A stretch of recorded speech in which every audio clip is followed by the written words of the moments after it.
Hello welcome friends to my YouTube channel Kartik IT में आपका स्वागत है। और आज हम नया प्रैक्टिकल लेके आए हैं माइक्रोमीटर की मेज़रमेंट के लिए कि माइक्रोमीटर को मेज़र कैसे किया जाए। काफ़ी लोगों को ये नहीं पता होता है कि माइक्रोमीटर को कैसे मेज़र किया जाता है। तो आज हम समझते हैं कि माइक्रोमीटर का मेज़रमेंट कैसे लिया जाता है।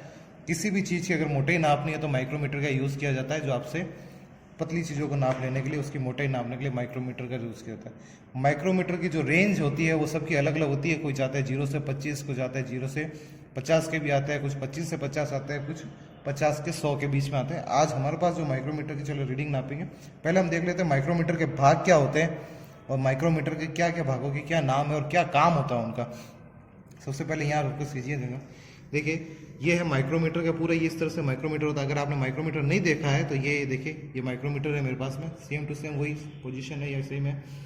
ये इसके सारे भाग हैं और एक बार हम भाग को समझ लेते हैं कि क्या क्या भाग क्या होता है, उसके बाद में हम आगे आगे वापस चलते हैं कि इसकी मेजरमेंट कैसे ली जाती है। इसकी जो रेंज है वो देखिए 0 से 25 mm दी हुई है और इसका जो लिस्ट काउंट है वो भी यहाँ पे दिया हुआ है। तो लिस्ट काउंट भी कैसे निकालते हैं आज हम वो भी देख सीखेंगे कि लिस्ट काउंट किस तरह से निकाला जाता है इसका। और ये माइक्रोमीटर की डब्बी है आपके पास, देखिए इसके साथ में माइक्रोमीटर के साथ में आपको ये एक स्क्रू मिलता है।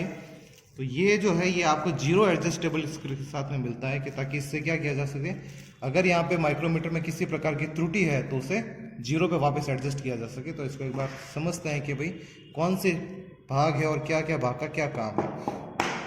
ठीक है, चलिए यहाँ से लेते हैं। सबसे पहले यहाँ से लेते हैं, ये जो है माइक्रोमीटर की भाग है ये कहलाता है, इसका फ्रेम कहलाता है, जहाँ पे माइक्रोमीटर फ्रेमराइज रहता है जिस तरह से ये है। तो इस भाग को कहते हैं हम फ्रेम। ये आपके होता है लॉक स्क्रू या लॉक की कह सकते हैं इसे।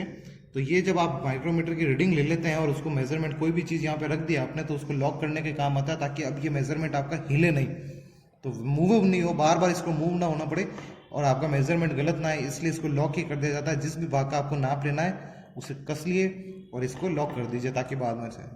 ये है मेजरिंग फेस। ये जो इन दोनों के बीच का जो नाप है ये कहलाता है आपके मेजरिंग फेस। इन दोनों के बीच में आपके किसी भी भाग को रख के मापा जाता है कि भाई इन दोनों के बीच के नाप कितना है। लास्ट भाग जो इसका जो ये कैप है, ये जो कह रहे हैं जिसके, इसे अपन कहते हैं एनविल। दूसरा ये आता है, ये जो इसका मूविंग भाग है जो अंदर और बाहर जाता रहता है, जिसके क्योंकि आपको नाप लेना होता है तो नाप आपके कोई मोटाई का होता है, तो आप इसे जैसे जैसे घुमाते हैं ये आपके बाहर की तरफ आता है और जैसे जैसे वापस इसे एंटी क्लॉकवाइज घुमाएंगे तो ये वापस आपके इस तरफ निकल जाएगा। तो ये जो मूविंग पार्ट है इसे अपन कहते हैं स्पिंडल। मूविंग पार्ट को कहते हैं स्पिंडल। ये जो है आपके कहलाती है स्लीव, जहाँ पे आपके मेन स्केल रजिस्टर्ड होती है। मेन स्केल है जो यहाँ पे प्रिंट है, यहाँ पे मेन स्केल, जिसे अपन कहते हैं स्लीव। और यहाँ पे लिखी हुई है वर्नियर ग्रेजुएशन, यानी इसके अंदर यहाँ पे आपको पैमाना दिया हुआ है। तो ये पैमाना दिया हुआ है, तो यहाँ पे जो पैमाना आपके दिया हुआ होता है कि भाई स्केल है जिसे अपन कहते हैं मेन स्केल। ये है आपके थिम्बल, जिसे अपन कहते हैं थिम्बल, और थिम्बल के ऊपर बनी होती है आपके थिम्बल स्केल। जो यहाँ पे स्केल आप देख रहे हैं ये 0 से लेके 5 तक, तो ये जो रेंज होती है 0 से लेके पूरे 50 तक आती है। और ये जो है आपके 0 से लेके पूरी 25 तक के रेंज के बीच में आपको मिलेगा। जैसा आपका माइक्रोमीटर है उसके हिसाब से आपकी इसकी रेंज मिलेगी। और यहाँ ये आपके रिंकल्स होते हैं। रिंकल्स को आप कह सकते हैं कि कुछ खुरदरा भाग होता है ताकि आपके हाथों में इसकी ग्रिप बनी रहे, तो इसके लिए रिंकल्स कहते हैं इसे, जो रिंकल पड़े रहते हैं। यहाँ पे भी आप देख सकते हैं कि रिंकल्स होंगे।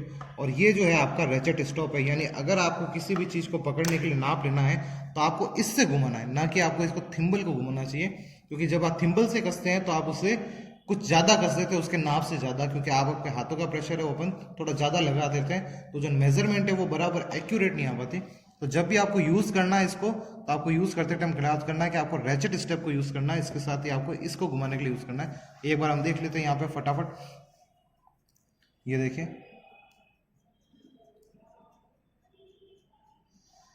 इसको एक बार पूरा खोल देता हूँ मैं ताकि इसकी स्केल पूरी पता चल जाए आपको कि हाँ भाई इसकी स्केल कितनी है। ये देखिए, ये हमारे पास 0 से 25 का है। तो यहाँ पे देखिए 25 तक की स्केल यहाँ से इसके बनी हुई है। 0 से लेके यहाँ पे देखिए ये पूरी 25 तक की स्केल है यहाँ पे। और आगे की जो मेजरमेंट के लिए वो है, ये जो रोटेशन है, इसका रोटेशन यहाँ से 0 से शुरू होता है और 0 से शुरू होने के बाद में ये 50 तक यहाँ पे देखिए ये है 45 के बाद आप काउंट करेंगे तो 46, 47, 48, 49 और 50, वापस 0 पे आने के बाद वापस ये 50 के ऊपर ये 0, यानी यहाँ 50 है। जब आप इसको बंद करें तो ये हमेशा जो इसकी नोब है, ये देखिए यहाँ कहीं, ये जो 0 वाली नोब है इस लाइन के ऊपर आनी चाहिए। अगर ये इस लाइन से ऊपर या नीचे रह रही है, इसका मतलब आपके या तो पॉजिटिव करेक्शन है या फिर नेगेटिव, इसके अंदर आपके त्रुटि है, इसके किसी प्रकार का आपके दोष है इसके अंदर, या तो धनात्मक या ऋणात्मक दोष, दो तरह के होते हैं, पॉजिटिव दोष या फिर धनात्मक। अगर यहाँ पे ये ऊपर जा रहा है, इसका मतलब अब आपकी जो रेंज है वो आपको कोई या तो 2 प्लस माइनस करने ज़्यादा करने पड़ेंगे। तो इससे आपको करना पड़ेगा कि जैसे मान लीजिए कि अब ये यहाँ पे सेट हो रहा है और आपके सेट होना चाहिए ये यहाँ पे। एक बार आपको दिखा देता हूँ कि किस तरह से सेट रहता है।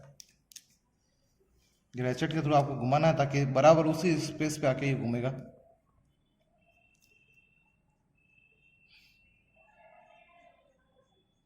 ये देखिए ये आया है आपका और ये एकदम जीरो के ऊपर आके सेट हो जाएगा। उसके बाद इसमें चट चट की आवाज़ आने लग जाएगी।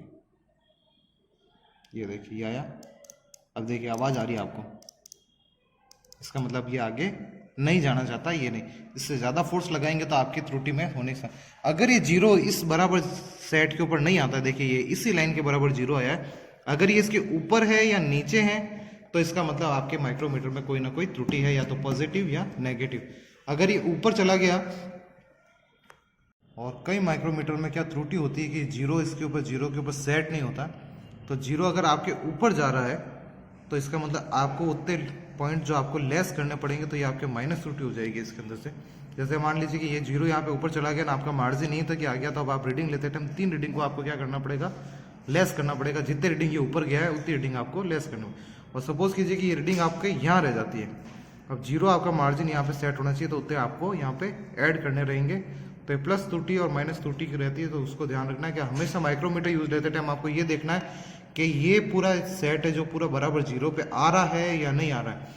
अगर आ रहा है तो ये माइक्रोमीटर सही है, इसमें किसी प्रकार की त्रुटि नहीं है, अगर मिस्टेक नहीं। अगर ये ऊपर या नीचे रह रहा है, इसका मतलब आपके कहीं ना कहीं माइक्रोमीटर में त्रुटि है। इसलिए हमेशा यूज लेते टाइम याद रखें कि माइक्रोमीटर को चेक करें कि कहीं उसके अंदर मिस्टेक तो नहीं है, त्रुटि तो नहीं है। इसे सही किया जा सकता है, वो हम आगे की वीडियो में देखेंगे इसको सही कैसे किया जा सकता है। अब हाल फिलहाल हम देखते हैं कि इसके फटाफट एक भागों का नाम, एक फटाफट इसको फटाफट रिवाइज करते हैं। ये हो गया आपके, आप भी साथ साथ बोलिए फटाफट, ये हो गया आपके फ्रेम। फ्रेम के बाद में ये जो भाग है ये फटाफट हो गया एनविल। एनविल जो मूविंग भाग है, मूविंग जबड़ा है जिसे अपन कहते हैं, मूविंग जो उसे कहते हैं अपन स्पिंडल। ये आपके लॉक स्क्रू हो गया, जिसको आपने लॉक करने के बाद में यहाँ पे ये मूवेबल नहीं होगा, तो ये हो गया इसका रच, ये लॉक की होगी। ये हो गया उसका मेन स्केल, जो आप देख रहे हैं पूरी स्केल है जो है, ये आगे इसकी मेन स्केल। ये हो गया इसके थिम्बल स्केल। ये आपके रिंकल्स पड़े हुए हैं जहाँ से आपको इसको पकड़ने के लिए घुमाने के लिए काम में लेते हैं वो। और एक ये आपके रैचेट स्टॉप, जिसको अपन घुमाने के टाइम जब आपको कसना हो किसी चीज़ को, तो यहाँ से आपको इसको करना ताकि बराबर जगह पे आके रुके। तो हम समझते हैं कि इसका नाप कैसे लेते हैं। और इसकी दूसरी चीज़ है, ये तो हो गया भाग। अब इसके लिस्ट काउंट को समझते हैं कि इसका लिस्ट काउंट कैसे ले सकते हैं। लिस्ट काउंट निकालने का, लिस्ट काउंट के ऊपर आता है कि लिस्ट काउंट कैसे निकाला जाता है। जो लिस्ट काउंट माइक्रोमीटर का लिस्ट काउंट है 0.01 mm, ये किस तरह से निकाला जाता है और इसका जो फॉर्मूला है वो भी जरूरी याद रखने वाली बात है कि किस तरह से इसको यूज़ किया जाता है। तो लिस्ट काउंट जो निकाला जाता है वो लिस्ट काउंट निकाला जाता है, इसकी सबसे मेजरिंग छोटी से छोटी इकाई जिससे मापा जा सकता है वो इसे अपन कहते हैं इसकी पिच डिस्टेंस, जिसे अपन कहते हैं। इसे सबसे छोटा जो नाप नापा जा सकता है वो देखिए यहाँ से, इसको देखिए कि ये इसका जो सबसे छोटा नाप है वो है 0.5। ये देखिए आप, ये जब इसकी मेन स्केल देखते हैं तो मेन स्केल पे सबसे छोटी डिस्टेंस है। ये देखिए नीचे की जो लाइन है वो क्या है 0.5 की, ऊपर की डिजिट है जो यहाँ पे देखिए, यहाँ से 0 से शुरू होने के बाद में कहाँ पाएगा, सबसे पहला जो नापा जाएगा ये नीचे वाला नाप। तो नीचे वाला देखिए, यहाँ से गौर से देखिए इसको, हाँ ये नीचे वाला है, फिर ऊपर वाला ये 0.5, फिर ऊपर वाला 1, फिर नीचे वाला वापस 1.5, फिर वापस ऊपर वाला 2, फिर 2 के बाद में अगर आगे नापेंगे तो वापस 2.5, इस तरह से चल रहा है। तो जैसे मान लीजिए कि ये यहाँ पे आके यहाँ टिक जाता है स्केल, जैसे यहाँ पे सपोज कीजिए कि स्केल यहाँ पे आके यहाँ लग गया, तो इसका देखिए लास्ट की क्या है 5, तो काउंट दिख ही रहा है आपको, 1 2 3 4 5 6, और 6 के बाद में नीचे आपको देखिए गौर से देखिए तो आपको एक और लाइन दिख रही है, तो ये हो गई 6.5 मेन स्केल पढ़ने का तरीका इसका। तो इसका लिस्ट काउंट है वो पहला लाइन है वो 0.5 है, जिसको अपन कह सकते हैं पिच डिस्टेंस। क्या कहते हैं इसे, लिस्ट काउंट निकालने का फॉर्मूला क्या है, पिच डिस्टेंस कितनी है आपकी एक बार में जो घूमने पे पहली पिच डिस्टेंस कितनी आ रही है 0.5 mm की इसके पास डिस्टेंस। और दूसरा आता है आपके टोटल नंबर ऑफ डिवीजन। यहाँ पे टोटल नंबर ऑफ डिवीजन यानी इस एक ही भाग को आपको देखिए ये घुमाने पे कितना घुमाने पे ये घूमता है वो वाली बात है। यहाँ पे देखिए यहाँ से लेके एक, ये पूरा जब एक घूम के आएगा तब जाके यहाँ पे पिच डिस्टेंस यहाँ पे निकल के आया। देखिए मैं बताता हूँ आपको वापस इसी नाप को। अब देखिए आप कि ये यहाँ से 0 है, अब मैंने इसको घुमाया पूरा, और ये यहाँ पे जब वापस 0 यहाँ पे आ रहा है तब ये 0.5 पे आ रहा है। देखिए वापस 0.5 पे आया, इसको देख वापस से मुझे एक बार ध्यान से देखिए, ये आया 0 से। अब मैं इसको जब खोलना शुरू करूंगा तो ये एक पूरा चक्कर जब लगाएगा तब जाके ये 0.5 पे आएगा। ये देखिए 0 पे ये आया और इसका बराबर ये 0.5 के ऊपर ये बराबर आ रहा है। यानी टोटल नंबर ऑफ डिवीजन इसको राउंड होने में कितने लग रहे हैं, इसके टोटल नंबर ऑफ डिवीजन है इसके 50, यानी 1 से लेके 50, तो टोटल नंबर ऑफ डिवीजन कितने हो गए इसके 50 राउंड घूम रहा है। इसका मतलब ये 1 2 3 4 इस तरह से, तो एक सर्कल पूरा घूम रहा है, तो उसके डिवीजन कितने हो गए, टोटल नंबर ऑफ डिवीजन हो गए आपके 50 डिवीजन हो गए। तो अब आप इसको डिवाइड कीजिए, तो ये देखिए ये आया 5 से 5 कट गया, यहाँ पे बचा 1/100, 1 के अंदर आपने रख दिया 1 पॉइंट, ये 2 0 के बाद पॉइंट लग गया, ये इसका लिस्ट काउंट हो गया। इस तरह से इसको लिस्ट काउंट को निकाला जाता है और लिस्ट काउंट आपके इस तरह से निकलता है, ये लिस्ट काउंट हो गया। अब आपके जो इसका फॉर्मूला है कि आपको नाप कैसे निकाला जाए, तो नाप निकालने का फॉर्मूला है main scale plus thimble scale, main scale plus thimble scale multiply by list count. इसको क्या करना है, आपको लिस्ट काउंट से यहाँ पे गुणा कर देना है 0.01 से।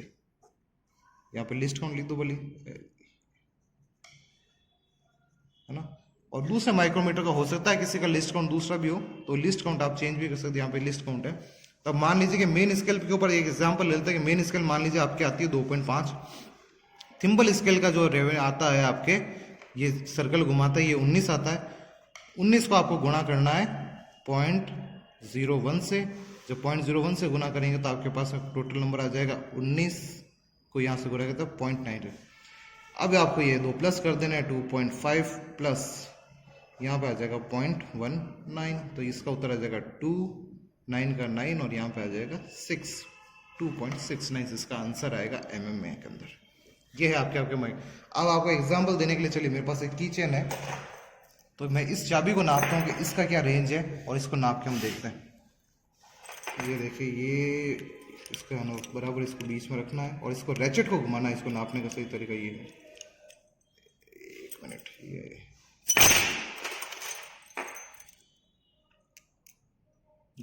ये ध्यान रखना कि आपको हमेशा, देखिए मैं रखाता हूँ, चलिए ठीक है।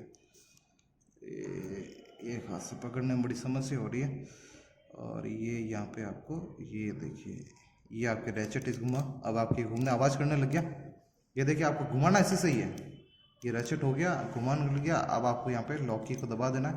अब भले चाबी, अब ये यहाँ से आपका मूवमेंट है जो मूवमेंट होगा नहीं, यहाँ से चाबी अब गिर भी गई है तो कोई इशू नहीं है, क्योंकि आपने वो लॉक कर दिया, तो अब ये हिलेगा नहीं बाहर। अब आपको काउंट करना है कि ये काउंट कहाँ तक पहुँचा है, तो काउंट करना शुरू करते हैं हम। यहाँ पे ये आया है आपके 1 2 3 4 के ऊपर है। अब इसको लॉक की को खोलते हैं, कितना आगे पास से गया है वो देख लेते हैं। यानी ये है आपके, नहीं बराबर 4 के ऊपर ही है, तो इसको हम 4 ही मानेंगे। अगर इसके बराबर नहीं दिख रहा है तो इसको हम 4 ही मानते हैं। थोड़ा आगे चला जाता है तो इसके यहाँ पे आ जाता है। मेन स्केल की जो रेंज आ रही है आपकी आ रही है 1 2 3 4, तो मेन स्केल मैंने लिख दी, main scale plus thimble scale. Thimble scale की वैल्यू आ रही है यहाँ पे आपके, जो थिम्बल स्केल की वैल्यू थी वो आ रही है आपके यहाँ से, देखिए यहाँ तक आ गई 10 के बाद में आ गई 11, ठीक है। 10 के बाद में आ गई 11 को मल्टीप्लाई करना है 101 से, तो यहाँ पे आ जाएगा 4.11 mm। ये इसका माइक्रोमीटर के थ्रू नाप है और इसके थ्रू आप आपको निकाल सकते हैं। इसके थ्रू आप निकालिए, नाप निकालिए, और अगर निकाल के मुझे भेजिए कि किसी नाप को कमेंट कीजिए कि आपने किस चीज़ का नाप निकाला है। इस तरह से आप किसी भी चीज़ की मोटाई नाप सकते हैं, तार की, पाइप की, तो आप नाप के दिखाइए। पेन की निकालिए, रबड़ की निकालिए, स्केल की निकालिए, और नाप के निकाल के मुझे कमेंट कीजिए कि हमने सर इसका नाप निकाला है। और आपको वीडियो कैसा लगा है, समझ में आया तो लाइक कीजिए, शेयर कीजिए, कमेंट कीजिए, और आगे और भी वीडियो देखने के लिए हमें सब्सक्राइब जरूर करें, प्लीज़ सब्सक्राइब करें और लाइक करें।